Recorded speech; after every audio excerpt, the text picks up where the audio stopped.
बहुत बहुत धन्यवाद। सभापति महोदय, सबसे पहले मैं मांग करना चाहूंगा एएनएम 2013 की भर्ती को पूरा करो। वो लड़कियां ओवरेज हो रही हैं, बार बार मांग करती है।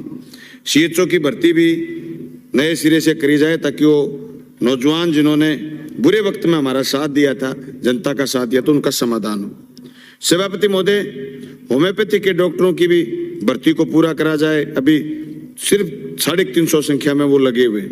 मैं सबसे पहले जो बात करना चाहता हूँ वो ये भी है कि आपने हमारे यहाँ सीएचसी दी, पीएचसी दी, उनके काम भी शुरू हुए, लेकिन काम इतनी सुस्त गति से है कि अचंभा आ रहा है कि कैसे भी कोई काम होते हैं क्या।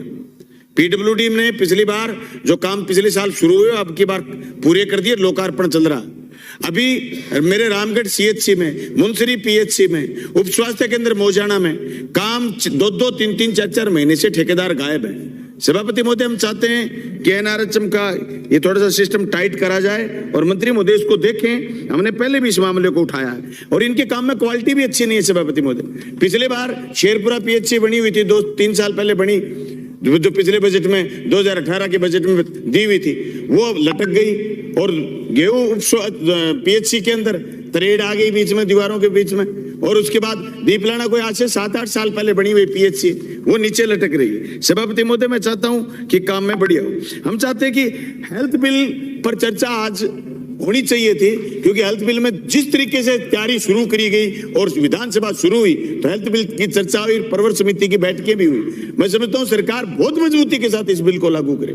आप मुख्यमंत्री चिरंजीवी की योजना के साथ निरोगी राजस्थान की बात करते करते अब हमने ये तय करना है कि लोगों के स्वास्थ्य की गारंटी सरकार ले ही ले, किसी भी तरीके के कोई दबाव में सरकार नहीं आए और हेल्थ बिल को जल्दी से जल्दी ला करके सदन में पारित करवाए, क्योंकि ये लास्ट बड़ा सदन है। अगर इसमें रह गई बात तो रह जाएगी। हम चाहते हैं कि जिस तरीके से सदन में मांग उठी है, मुख्यमंत्री जांच, निःशुल्क जांच योजना के दायरे में जो मुख्य रूप से आज हार्ट अटैक से और कैंसर से जो लोग मर रहे हैं और इतनी बड़ी तादाद में मर रहे हैं, नेसेसरी रूप से मनुष्य का जांच हो, जिससे जोरदार घर में आदमी, जिम्मेदार आदमी घर में से हाथ में से नहीं निकले। सभापति महोदय, हाथ में से नौजवान 15 साल से लेकर के 25-25, 30-30 साल के नौजवान जा रहे हैं। और हमारे इलाके में तो कैंसर का इतना बड़ा दबदबा हो गया, हर गांव में 5-5, 7-7 पेशेंट है। मेरी हाथ जोड़ के निवेदन है मुख्यमंत्री महोदय से और चिकित्सा मंत्री महोदय से कि हमारे भादरा नौर इस क्षेत्र में कैंसर का रिसर्च सेंटर बनवाएं आप। चाहे छोटी जगह है हमारी, लेकिन इतनी बड़ी कैंसर है, हर गांव में पसरी हुई है। हमारे यहाँ पानी जो पीछे से आता है, पंजाब से, हरियाणा से, पता नहीं उन पहाड़ी का असर है या उन हवाओं का असर है, एक के गांव में 10-10, 20-20 कैंसर के पेशेंट। सभापति महोदय, इसलिए हम चाहते हैं कि कैंसर पर रिसर्च सेंटर हमारे इलाके में खुले। हम लोग बात करना चाहेंगे चिकित्सा शिक्षा की। आपने डॉक्टर लगा दिया, डॉक्टर लग गया, डॉक्टर का एडमिशन हो गया पीजी में, डॉक्टर चला गया उच्च शिक्षा अध्ययन करने, उसका नाम बोल रहा है पीएचसी, सीएचसी मेरी कॉन्स्टिट्यूंसी में। 1 साल के बाद वो आएगा, इतने पद खाली रहेगा, गायनी का पद खाली, एमडी फिजिशियन खाली। जहां उसका एडमिशन हो जाए उसका पद वहीं बोलना चाहिए, दूसरे डॉक्टर को लगाने का मौका ये संशोधन मंत्री महोदय करना चाहिए ताकि जनता को हम सहूलियत दे पाए। हम ये चाहते हैं कि शुद्ध के लिए युद्ध की बात चल रही है। सभापति महोदय, जो आज खाने में और पीने में जितना मिलावट है, जिसकी कोई स्तर नहीं बचा है, इतनी भयंकर मिलावट है। हम जयपुर में ये दूध पीते हैं शाम को, डर लगता है कि पता नहीं दूध के अंदर क्या है। सभापति महोदय, जिस तरीके से तेजी से दूध में मिलावट है और खाने के सामान में मिलावट है, ये हम सबके जीवन के लिए खतरा है, आम जनता के जीवन के लिए खतरा है। इसलिए शुद्ध के लिए युद्ध अभियान को आप तेजी से आगे बढ़ाने का काम करेंगे, ऐसी हम उम्मीद करते हैं। सभापति महोदय, हम मांग करते हैं कि आशा सहयोगन बहनों का मानदेय सरकार बढ़ाए।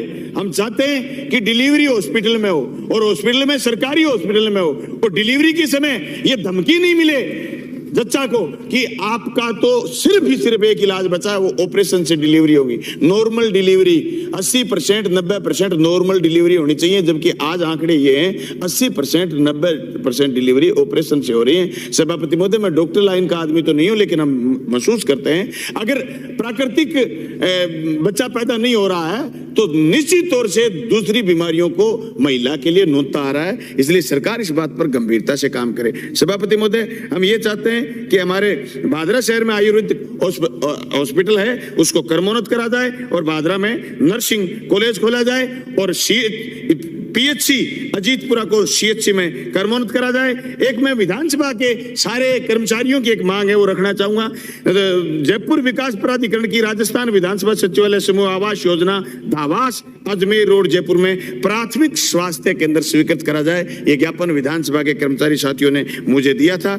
इन सब बातों को रखते हुए मैं आपके बीच ये बात कहना चाहता हूं कि उत्तम स्वास्थ्य मिले, अच्छा स्वास्थ्य मिले और मुख्यमंत्री चिरंजीवी योजना का जो दायरा मुख्यमंत्री जी ने बढ़ाने का काम करा, इसके लिए बहुत बहुत धन्यवाद मुख्यमंत्री जी का। मेरे हॉस्पिटल भादरा सामुदायिक स्वास्थ्य केंद्र को उन्होंने उप जिला अस्पताल बनाया, इस बात के लिए भी धन्यवाद। मंत्री महोदय बस एक बात चाहते हैं कि जिस तरीके से साथी बात कर रहे हैं कि साहब मुख्यमंत्री चिरंजीवी योजना में, हाँ हर योजना में कमियां हैं, हर योजना में लकुन्ने हैं, लेकिन अपने इसको और बेहतर तरीके से ठीक करने की जरूरत है। जो निराशा की बात इधर के साथी कर रहे हैं, मैं धन्यवाद करना चाहता हूं। एक बार फिर कोरोना के उन बुरे दिनों को याद करना चाहूंगा। राजस्थान के माननीय 200 सदस्यों ने और राजस्थान के सरकारी मुलाजमे ने, सारे के सारे सिस्टम ने जनता की जान को बचाने का काम करा था, इसमें कोई दो राय नहीं। हम हिंदुस्तान के हर कोने में राजस्थान के बैठे हुए लोगों के संपर्क में थे, लेकिन जिस तेजी के साथ राजस्थान की जनता ने, राजस्थान की सरकार ने, राजस्थान के डॉक्टरों ने आपस में एक दूसरे को बचाने का काम करा, ये बहुत अच्छा उदाहरण था। इस उदाहरण को हमें कतई नहीं भूलना चाहिए। जिन लोगों ने अच्छा करा है उस अच्छे के लिए हमें वाई वाई करनी चाहिए, न कि नेगेटिविटी फैलानी चाहिए। और जो साथी अभी भी ये कह रहे हैं मुख्यमंत्री चिरंजीवी योजना के बाद भी ये कह रहे हैं कि आज कुछ भी नहीं है, मैं ये कहना चाहता हूं कि बहुत कुछ है, आशा की किरण है। इसको मजबूती के साथ हर आदमी का स्वास्थ्य उत्तम हो, ये सरकार सुनिश्चित करेगी, ऐसी हम उम्मीद करते हैं। बहुत बहुत धन्यवाद। Thank you. श्री जोगेंद्र सिंह अवाना।